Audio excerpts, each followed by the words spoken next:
اتنا عرض کرنا چاہوں گی کہ یہ جو کانفیڈنس کی بات ہو رہی ہے خواتین کے، انہیں وہ گھر میں اپنی نے دیا، مجھے میرے والد نے دیا، مجھے میرے بھائی نے دیا. میرے بھائی کا نام اعظم خورشید تھا، شاید آپ لوگوں میں سے کوئی جانتے ہو. تو ہاں، تو اس لیے مجھے یہ کانفیڈنس جو میں نے اتنا کام کیا بے شمار، مجھے 18 سال سے لے کے اب میں 71 سال کی عورت ہوں، میں نے بہت کام کیا ہے. میں نے صرف 200-400 ڈرامے نہیں کیے، میں نے ہزاروں میں کیے ہیں. اور یہ کانفیڈنس مجھے میرے بھائی اور میرے شوہر اور میرے گھر سے ملا ہے.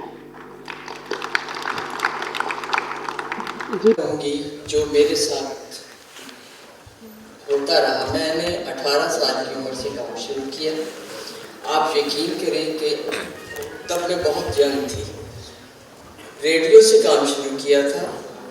مجھے اپنے گھر سے میری بات کہ سب سے پہلے میں اپنے بچوں کو، اپنی بچیوں کو، اپنی بہنوں کو، اپنی بیٹیوں کو اپنے مذہب سے قریب کرنا چاہیے، تاکہ وہ اپنے آپ کو سنبھالنے کے طریقے ہمارے مذہب میں بے شمار ہیں.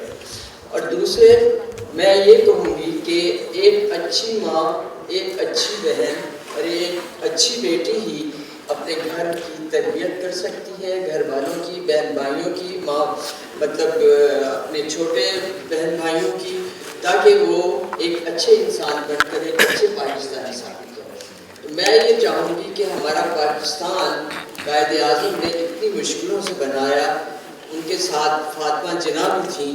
میں انہیں سلوٹ کرتی ہوں کہ جنہوں نے ہمیں یہ پاکستان دیا. ہمیں اس پاکستان کو بچانا ہے تو اپنے آپ کو ایمانداری سے کام کر کے بچانا ہے، ایک جھوٹ نہیں بولنا. اور سب سے بڑی بات یہ ہے کہ اپنے گھروں کو صاف ستھرا مذہبی رکھنا ہے. میں تو اسی چیز کی قائل ہوں. جب آپ اپنے مذہب کے قائم رہیں گے، آپ یقین کریں خدا آپ کو کبھی کوئی تنگ نہیں.